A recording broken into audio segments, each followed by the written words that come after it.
সুপ্রিয় দর্শক, আপনারা দেখছেন নোয়াখালীর সুবর্ণচরে এক পাগলির ফুটফুটে এক বাচ্চা হয়েছে।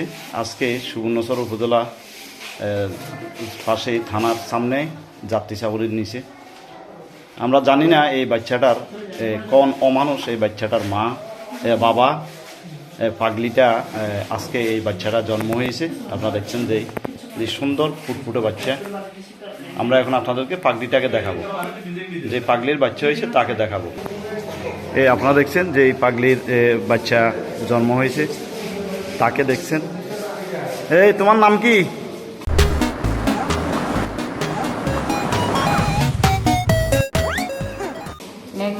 মেঘনা। বাড়ি কোন জায়গায়? বাড়ি কোন জায়গায় মেঘনার? হ্যাঁ, পাবনা। আচ্ছা, তোমার কি বাচ্চা হয়েছে? নাম রাখবা কি? কি নাম রাখবা তোমার বাচ্চার? ফেরিওয়ালা।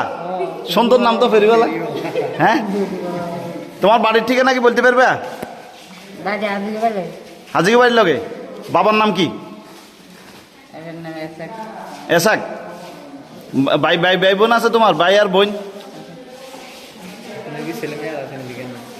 আর কি?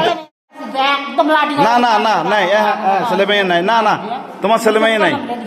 না, নাম কি রাখবে বলছো? মেঘনা। দাঁড়া দাঁড়াও, নাম কি রাখবে বলছো? মেঘনা। তোমার বাবার নাম কি বলছো? বাবার নাম কি বলছো? এসাক। ভাইয়ের নাম কি? ভাই। মায়ের নাম কি? মা। হ্যাঁ,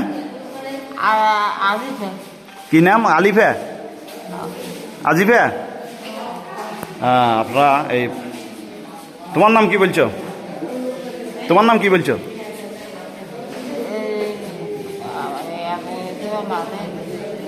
যাক, উনি আসলে কথা বলতে পারতেছে না, এখন দুর্বল হয়ে গেছে, এই জন্য আমরা তার সাথে বেশি কথা বলবো না।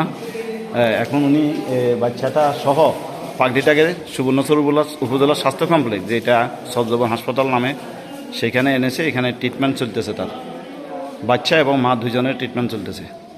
আপনারা দেখছেন পাগলির বাচ্চাটা, মেয়ে সন্তান পাগলির, যে ফুটফুটে সুন্দর বাচ্চা। আমরা জানি না কোন অমানুষ এই বাচ্চাটির বাবা হবে।